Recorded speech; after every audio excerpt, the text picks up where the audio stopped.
Esta es Irlanda. Una isla tan completamente moldeada por el agua que sus propios habitantes llaman al tiempo una especie de compañía que nunca abandona la habitación. Aquí la lluvia se desliza desde el Atlántico en suaves cortinas grises que pueden abrirse a un sol brillante en la misma hora.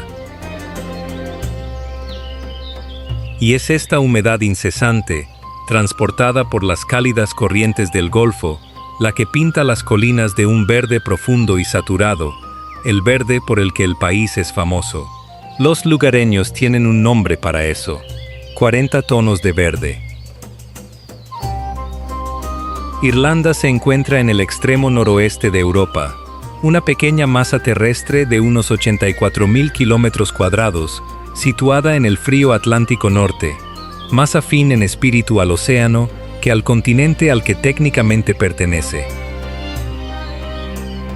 Al oeste, no hay más que agua abierta hasta la costa de Terranova, a 3.000 kilómetros de distancia. Lo que explica en parte por qué la isla ha dedicado gran parte de su historia a mirar hacia afuera, enviando a su gente, a través de ese océano, en cantidades que eventualmente superarían su propia población. Las estaciones aquí se funden en un largo ritmo templado, inviernos que rara vez hielan, veranos que rara vez se calientan, y lluvia distribuida de manera equitativa a lo largo de los 12 meses. La hierba crece casi todo el año, razón por la cual el ganado pasta al aire libre durante la mayor parte del tiempo y por la que los lácteos y la carne irlandeses gozan de una reputación tan desmesurada para un país de este tamaño. Los lugareños planean en torno al clima en lugar del calendario, consultando el pronóstico como quien mira la hora, ya que una mañana soleada puede convertirse con la misma facilidad en una tarde suave y lloviznosa antes del almuerzo. Aproximadamente 7 millones de personas viven en la isla, divididas entre la República de Irlanda, con algo más de 5 millones de habitantes, y Irlanda del Norte, parte del Reino Unido, con cerca de 2 millones más. Es una población configurada tanto por quienes se fueron como por quienes se quedaron. Entre 70 y 80 millones de personas en todo el mundo reclaman ascendencia irlandesa, una diáspora más de 10 veces superior a la población actual de la isla, dispersa por Boston, Nueva York, Sydney y Liverpool. Cada una celebrando su propia versión de un festival irlandés cada marzo. ¿Qué significa ser una patria para tantas personas que nunca han pisado el país? Estamos encantados de que te nos acompañes en este recorrido. Irlanda premia la paciencia y un buen impermeable, y pensamos que te encantará a dónde nos lleva este viaje. Deja un comentario y cuéntanos desde dónde del mundo nos estás viendo, y dinos un lugar que siempre hayas soñado con visitar. En un mapa, Irlanda parece casi un pensamiento tardío, escondida justo detrás de la mucho más grande Gran Bretaña. Su superficie total es de unos 84.421 kilómetros cuadrados, lo que la convierte en la tercera isla más grande de Europa. Aunque la República Independiente abarca una superficie menor de 70.273 kilómetros cuadrados, más o menos el tamaño de Virginia Occidental, con una fracción de la población de ese estado. La forma de la isla se describe a menudo como un cuenco poco profundo, un anillo de montañas bajas y costa accidentada en el borde exterior, que encierra un interior más apacible de pastizales de tierras bajas, turberas y ríos lentos. El pico más alto, Carountu Hill, en el condado de Kerry, se eleva apenas por encima de los 1038 metros. Modesto según los estándares continentales, pero domina por completo su entorno, alzándose directamente desde el nivel del mar sin nada cercano que lo disminuya. La población se concentra abrumadoramente a lo largo de la costa oriental, en torno a Dublín, y en ciudades secundarias, Cork, Limerick, Galway, Belfast. Mientras que los condados de la costa occidental de Kerry, Clare, Galway, Mayo y Donegal permanecen más despoblados y salvajes. Es una inversión notable. El interior más apacible está dedicado principalmente a la agricultura, mientras que los paisajes más salvajes se encuentran en el borde que mira al abierto Atlántico. Parroquias enteras a lo largo de ese borde occidental apenas albergan unos pocos cientos de habitantes. Sus poblaciones son una fracción de lo que eran antes del siglo XIX. Las casas vacías a lo largo de la carretera son un recordatorio silencioso de cuántas personas vivieron allí alguna vez. El río Shannon, con 360 kilómetros, es el río más largo de Irlanda o Gran Bretaña. Los acantilados de Moher se alzan vertiginosamente durante 8 kilómetros a lo largo de la costa de Clare, cayendo más de 200 metros sobre el mar, con las islas Arán visibles en el horizonte, más allá de ellos en un día despejado. Los lagos de Killarney, rodeados de bosques de robles y montañas, forman uno de los paisajes protegidos más antiguos del país. En el interior, las turberas de las tierras medias se extienden por 5 condados. Turba oscura que las familias han cortado a mano como combustible durante generaciones, utilizando una estrecha azada llamada slean. Bajo ellas yacen cuerpos preservados en la turba y senderos de madera de más de 4000 años de antigüedad. Viajar al oeste desde Dublín es casi un cambio físico. La autopista da paso a carreteras estrechas, delimitadas por muros de piedra seca. Los campos se reducen y multiplican, y cuando la carretera llega a Connemara o Dingle, las casas de campo se asientan en pliegues de granito desnudo y brezo. Las ovejas pastan en laderas demasiado empinadas para cualquier otra cosa, y el océano se anuncia en sal en el viento mucho antes de aparecer.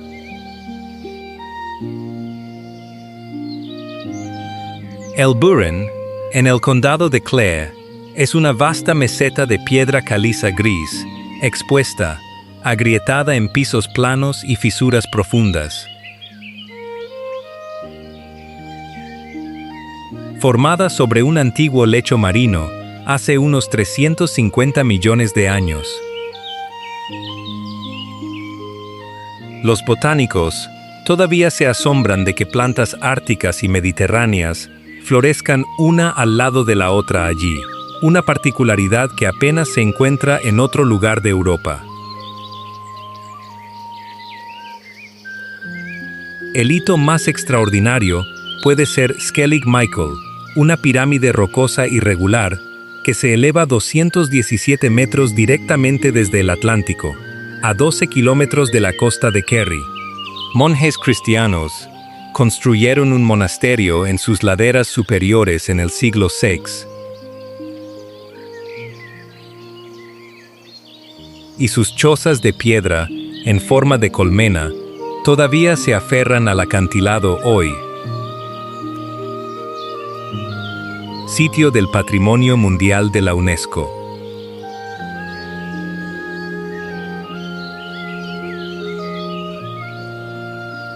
El Parque Nacional de Connemara protege casi 2.000 hectáreas de turba, brezal y montaña, dominadas por la cuarcita de los 12 bens.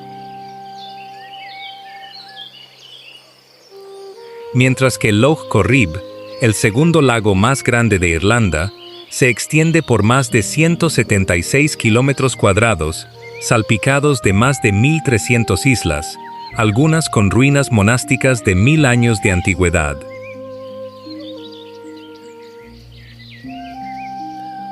Entre geólogos y excursionistas, Irlanda se ha labrado la reputación de ser un laboratorio vivo del tiempo profundo.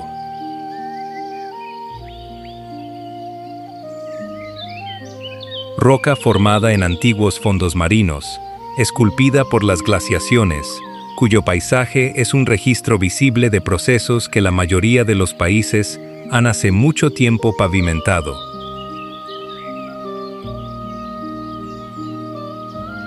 Más cerca de Dublín, las montañas de Wicklow se alzan de forma menos dramática, pero no menos memorable.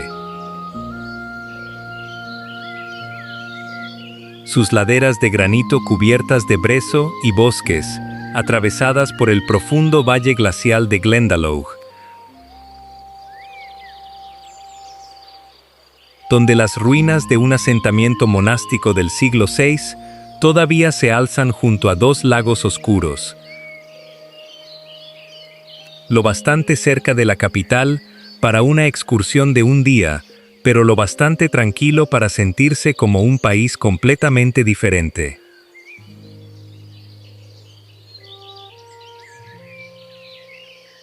Antes de adentrarnos más en el corazón salvaje del país, nos encantaría saber de ti. ¿Preferirías quedarte en el borde de los acantilados de Moher, con el viento del Atlántico rugiendo a tu alrededor, o salir en un bote tranquilo hacia las antiguas chozas de piedra de Skellig Michael en una mañana en calma? Déjanos saber en los comentarios cuál te atrae más. Ahora, continuemos nuestro viaje juntos. Durante mucho tiempo, el aislamiento de Irlanda respecto al continente europeo, cortada por el ascenso de los mares al final de la última glaciación, le dejó un elenco de fauna nativa más reducido que el de sus vecinos. Ninguna serpiente, según la leyenda, expulsada por el propio San Patricio. Lo que a la isla le falta en grandes depredadores, lo compensa con un paisaje que aún se siente genuinamente salvaje en sus rincones más despoblados. Los ciervos rojos del Parque Nacional de Killarney son la última manada verdaderamente nativa que queda en Irlanda.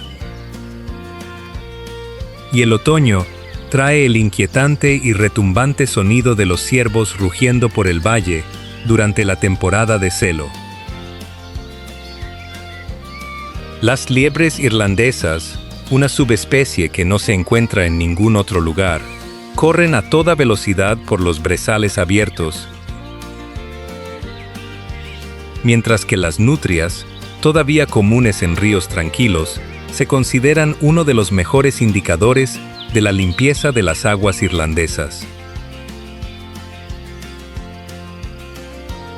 En el cielo, el águila real, extinguida en Irlanda durante casi un siglo, fue reintroducida en las montañas de Donegal a principios de la década de 2000, y el águila marina, la más grande de Europa, vuelve a criar en los lagos de Killarney. Irlanda registra aproximadamente 450 especies de aves censadas, aunque solo unas 200 se reproducen en la isla. El guión de codorniz, antes común en cada pradera de heno, se ha convertido en un sonido raro y apreciado. Y el frailecillo anida por decenas de miles en los cornisas de los acantilados de Skellig Michael y las islas Saltee cada verano.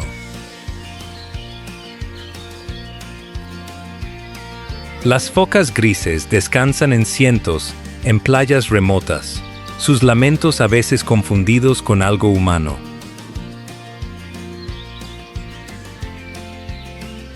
Los salmones y las truchas marinas todavía remontan ríos como el Moy y el Shannon cada año, observados por pescadores que viajan desde toda Europa para la temporada.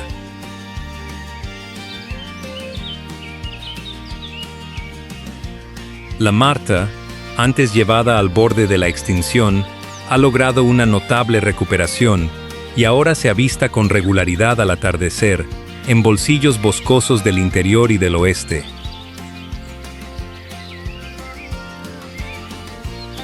Los murciélagos, 9 especies residentes en total, revolotean sobre ríos y setos al anochecer, la mayoría demasiado pequeños y rápidos para verlos bien. Más allá de los acantilados, los delfines nariz de botella y comunes viajan en grupos a lo largo de la costa oeste. Y los tiburones peregrino, el segundo pez más grande del mundo, se alimentan por filtrado en las costas de Kerry y Cork cada verano, sus aletas dorsales, a veces confundidas por nadadores sorprendidos, con algo mucho más peligroso que una criatura que no come más que plancton.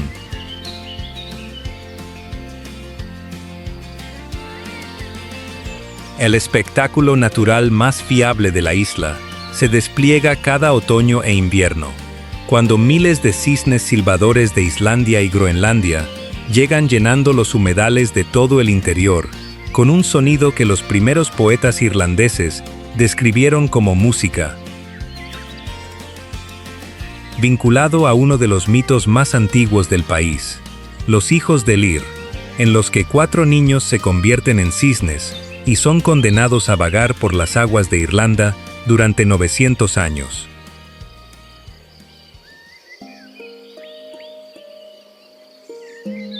Los primeros habitantes llegaron a Irlanda en barco alrededor del 8000 a.C.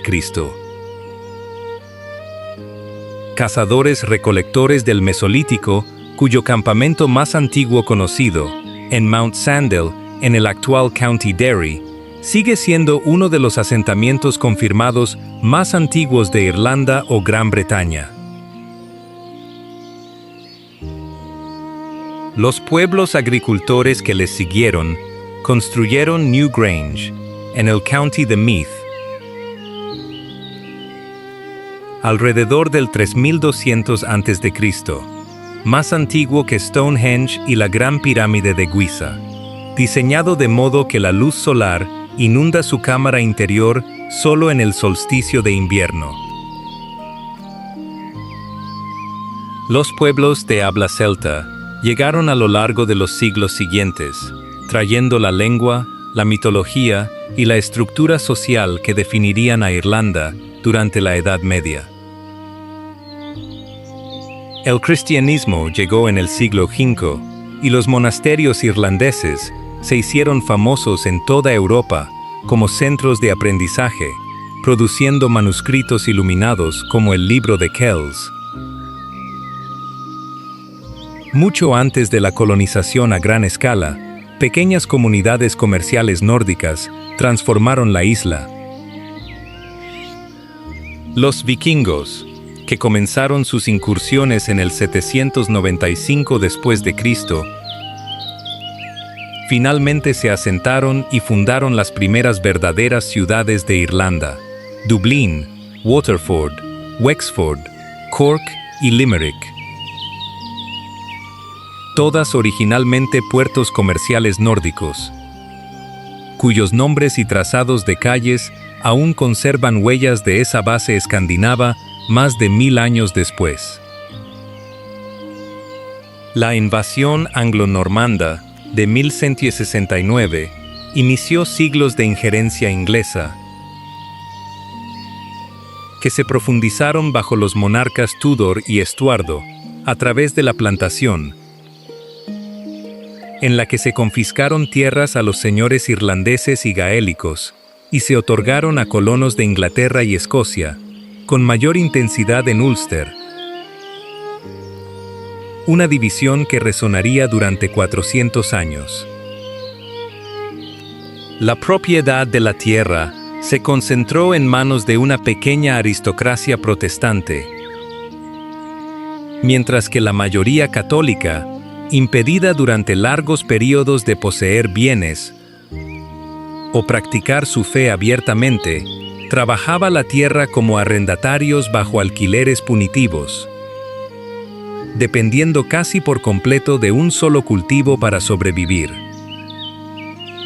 Esa dependencia produjo la catástrofe definitoria de la historia irlandesa moderna. Entre 1845 y 1852, un hongo destruyó las cosechas sucesivas de patatas, desencadenando la Gran Hambruna. Aproximadamente 1 millón de personas murieron y de 1 a 2 millones más emigraron, en su mayoría a Norteamérica, en buques que están conocidos como barcos féretro.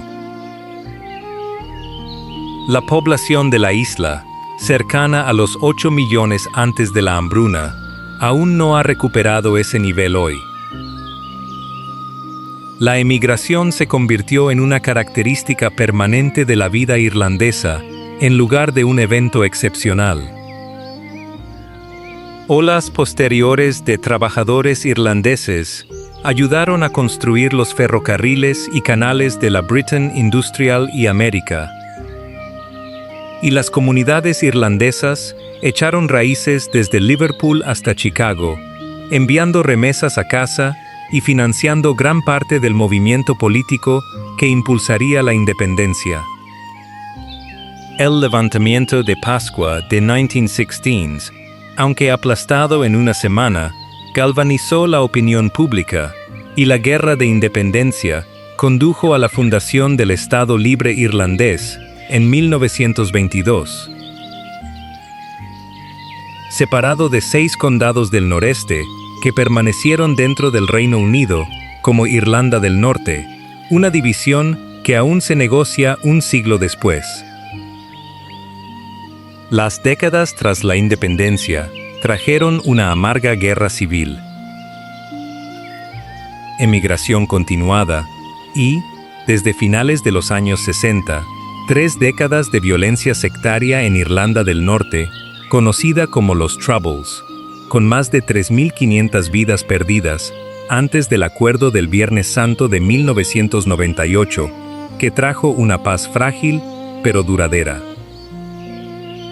El punto de inflexión más reciente ha sido económico. La baja tasa impositiva corporativa de Irlanda y su pertenencia a la UE, logradas en 1973, atrajeron una ola de empresas multinacionales de tecnología y farmacéuticas a Dublín desde los años 90 en adelante. Una transformación apodada el Tigre Celta, un grave colapso bancario en 2008, revirtió brevemente esos logros, pero el país se ha reconstruido desde entonces, hasta convertirse en una de las economías más prósperas de Europa, incluso cuando el Brexit ha vuelto a situar la frontera de Irlanda del Norte en el centro de la vida política irlandesa.